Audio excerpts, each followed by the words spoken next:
Mtazamaji, hii ni Mchuchuma TV na kuletea taarifa hii ni mimi Michael Mwamnima.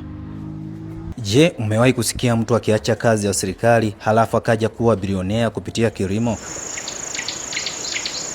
Katika video hii na kuletea simulizi ya kusisimua ya mfanyabiashara kutoka mkoani Njombe aliyefanya maamuzi magumu ya kuacha ajira ya serikali na kuwekeza katika kilimo cha parachichi. Leo hii anavuna mamilioni hata mabilioni kupitia zao hili linalotikisa soko la ndani na nje ya nchi. Lakini vipi mtazamo wake katika kujiajiri na kuajiliwa, na kwa nini aliacha kazi? Sasa niliamua kuacha ili nikiwa na nguvu bado, ili niweze kumudu na kufanya mambo yangu niliyotaka. Mimi nina family, nahitaji kujua family itakuwaje baadaye. Sawa. Japo watu wanasema kila mtu anajisumbukia kwa nani. No. A good planner lazima uangalie wanaokuja watafanya nini. Biblia inasema yani sisi babu ndio tunatengeneza mapito ya wajukuu zetu. Kwa hiyo mimi nilichagua mlengo huu wa agriculture. Kwamba sasa nirudi kwenye agriculture. Nikitoka kwenye agriculture then nitarudi huko mliko na nyinyi. Nitarudi tu kwa sababu nitakuwa na uwezo tena mkubwa sana. Yaani mkubwa wa kutisha. Sawa. 4 years to come unategemea nini? Yaani unategemea nini? Yaani 4 years to come. Kwa ile shamba lote ile eka 200 na unategemea nini? Pengine watu wa jamii kuchukuliaje pale ulipo? Of course wakati naacha, hata katibu mkuu wangu, bahati nzuri katibu mkuu tulikutana huko, ananiambia kwa nini unaacha kazi bwana? Sisi tunakuhitaji bado wewe ni una nguvu. Sana mimi najihitaji huko mtaani nikiwa na nguvu, sio nikiwa nimechoka. Lakini bahati nzuri alikuwa ni mtu mjasiriamali na muelewa. Akasema nimekuelewa bwana, akasaini ile barua.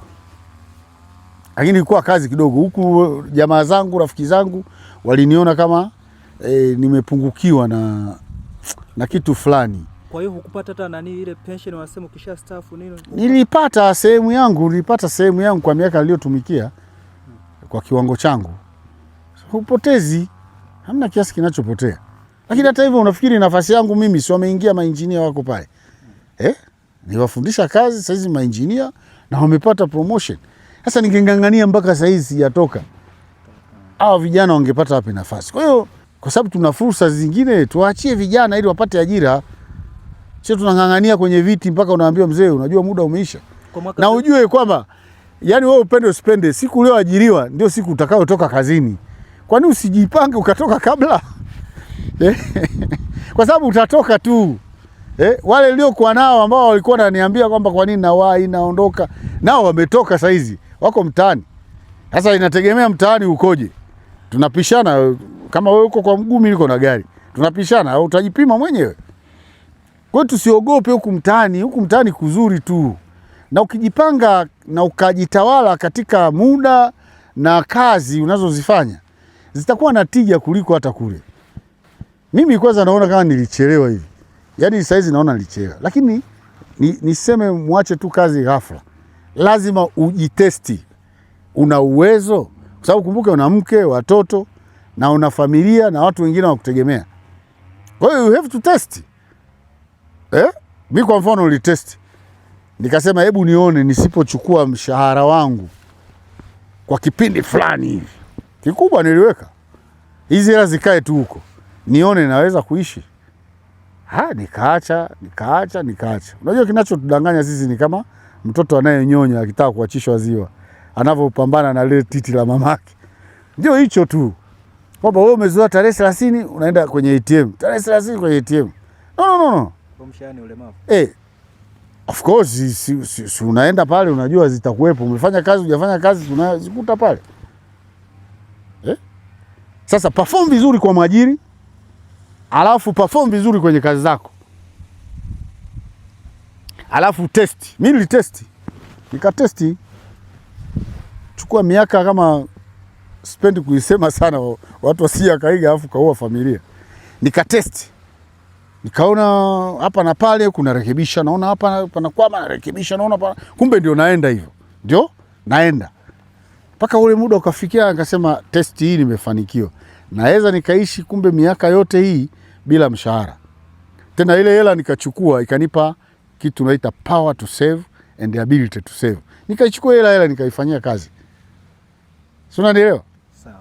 Sasa mtumwa wako lazima akuheshimu. Kwa hiyo ukiwa kazini wewe ni mtumwa. Sawa? Ukiwa kazini wewe ni mtumwa kwa ile nafasi ulionayo kwa wakati huo. Na yule unayemtumikia ni bwana wako. Na mimi niko namtumikia bwana wangu. Kwa hiyo lazima nimheshimu. Swala la matumizi ya muda kwake ndiyo nyenzo muhimu na kuheshimu alichonacho. Sasa na mimi huku naheshimu muda. Huku sifanyi mzaha na muda rafiki yangu. Wewe mwenyewe umekuja pale umekuta niko nafanya kazi za ofisini, naandika. Niko ndani naandika, kuna pepa natakiwa ni present. Na iandika. Alafu nimetoka ndio hivi tuko shambani na kazi inaendelea. Na natakiwa niende huko nikaangalie kule pakoje, nikaangalie kule.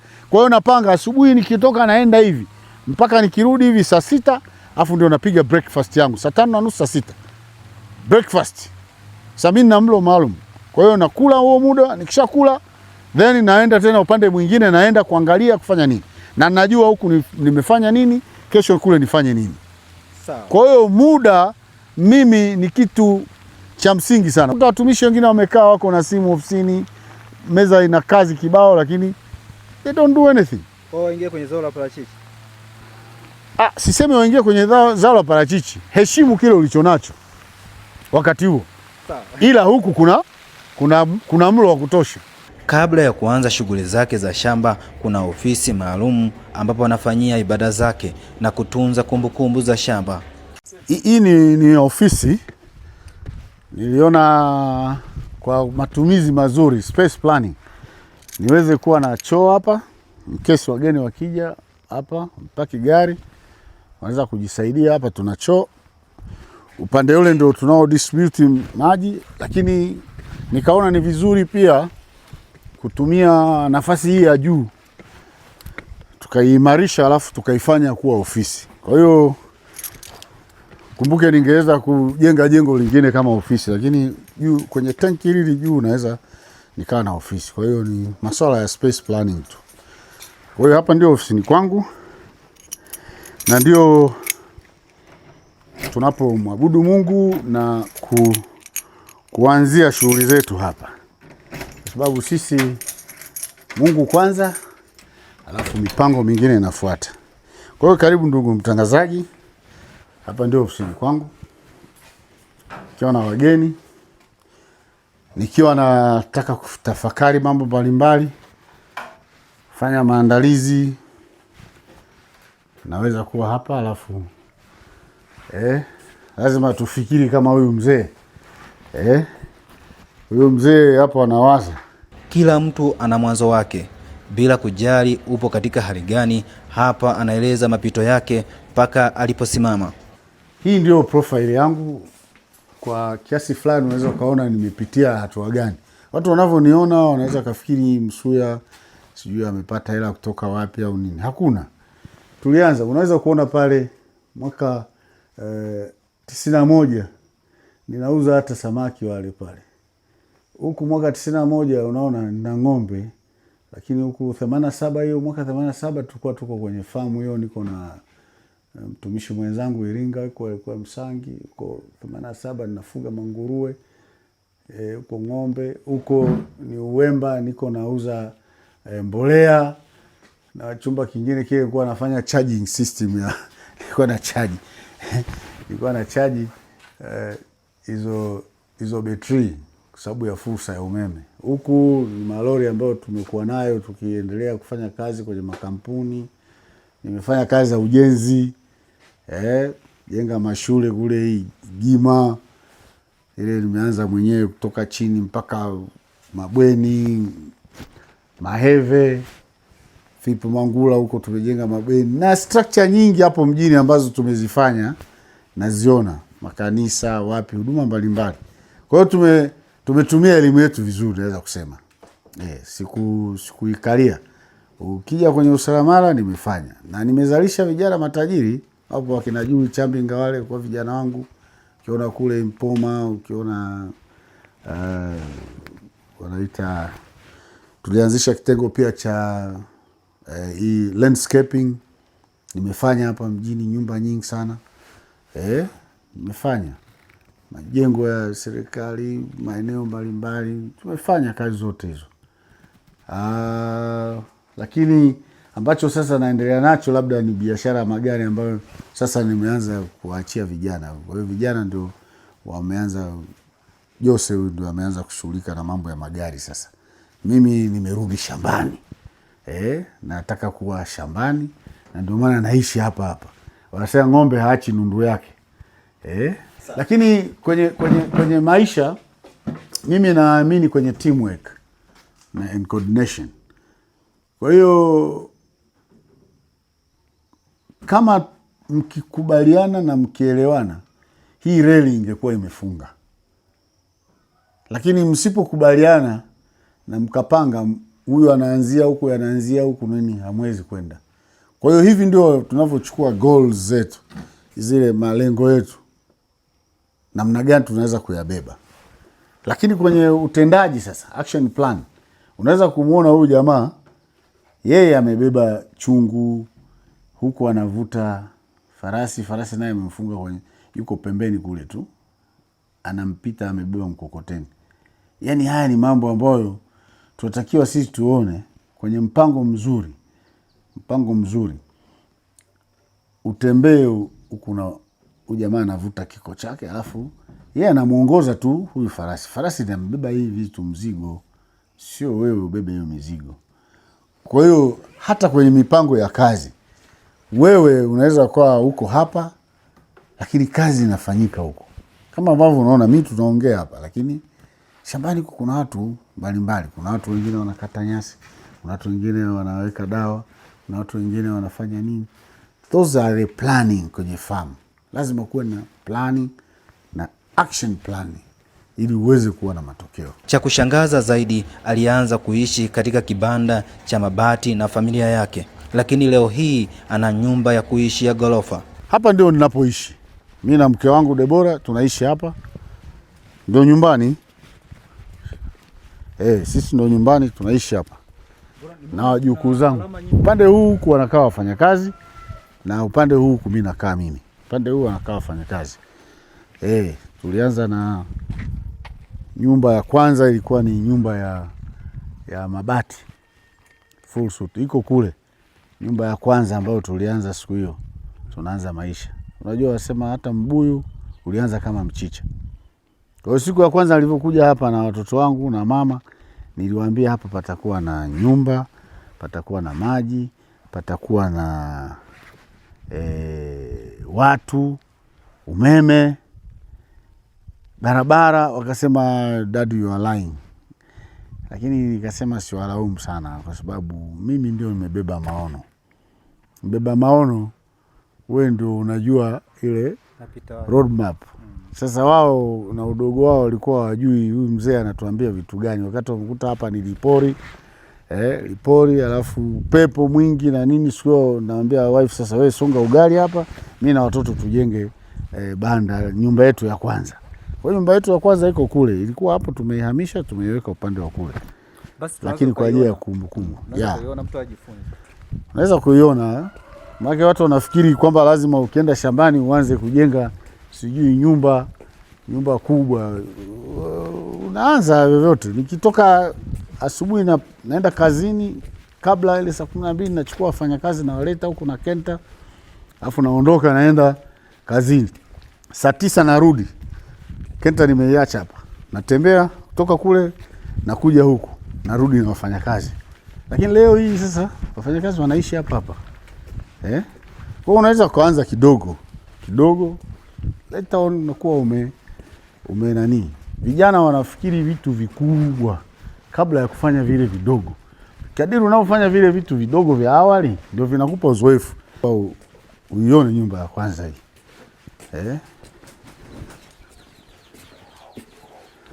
Huku wanakaa wafanyakazi, haya ni maeneo yao ya fanyia usafi, kufua. Hii ndio nyumba yetu ya kwanza. Sasa hizi tumehamishia hapa kwa sababu ni historia na tunataka tuipige red oxide later on tuweze kunani hii. Tupige red oxide ibaki hivyo hivyo, natakiwa ibaki. Sasa sana hapa wanakusanyia kuni na nini. Hapo ulikuja mwaka gani? Kwa ajili hii nyumba ina miaka, hiyo banda hilo ina miaka 13 sasa tangu tumeanza, lakini shamba nimelianza kulitafuta miaka kama 20 iliyopita. Sawa. Tukaja sasa, hilo ndio kutumia. Mtu alikuwa analala hapo na huyo mtu alikuwa anaishi humo, mfanyakazi wangu wa kwanza, ambaye nilikuwa namwambia bwana, tuendelee, kuna siku tutajenga nyumba, lakini hakunielewa. Akawa anaona huyu mzee ananipiga fix, mimi nakaa porini huko, yeye anakaa mjini. Kwa hiyo mvua ikinyesha tunajistiri na nani. Baadaye akaondoka. Mimi nina formula moja, huwa anasema kadiri unavyokwenda stage kwa stage, huwezi kuwa na watu wale. Mungu anakupa watu kulingana na muda unavyokwenda. Inawezekana yule asingefiti katika mazingira haya saizi, kwa sababu sasa tulikuwa tunahitaji mtu labda anaweza kuendesha trekta, anaweza kukata mashine, anaweza kufanya. Yeye labda kiwango chake ilikuwa kiishie pale. Ndio maana hata safari ile wana wa Israeli walitembezwa miaka 40. Lakini eneo lile walitembezwa miaka 40, wamekuja, Yesu anaokolewa one night. Ametembea kumwokoa Yesu dhidi ya mkono wa Farao. Kwa hiyo unaweza ukajua safari ya maisha ina mambo mengi. Then hii ndio nyumba tukajenga ya pili, ambayo sasa nakumbuka mfanyakazi wangu wakati najenga hii hapa, yeye ameshaondoka. Sasa najenga hii, ndio mwambia tutajenga nyumba ya kukaa. Kwa hiyo humu wanakaa wafanyakazi na kule ni store. Tumeendelea na hivi, tukaja awamu nyingine tukajenga. Sisi ni wale waumini wa kufanya vitu kwa muda mrefu, na ndio maana sasa tunaweza kusema okay, we have so many information kwa sababu ya experience. Experience inakuja kwa kupambana na matatizo. Experience haiji kwa kukutana na kitonga bana, unateremka tu hii. Experience ni baada ya kusolve so many problems, then when you get experience. Na hizo experience ndio maana tunataka vijana wetu wanapoanza kulima zao hili wawe na taarifa za kutosha, wasione ni kitu cha ajabu. Mimi nawaambia vijana kwamba wewe vijana akianza kazi anafikiria kuwa na gari, kuwa na nyumba, kuwa na nini. Hebu tubadilishe mitazamo, tuwe kama wenzetu wengine. Ukianza kazi, fikiri kumiliki ardhi. Video hii itaendelea kipande cha pili ikieleza changamoto na mafanikio mengi aliyopata kupitia kilimo cha parachichi.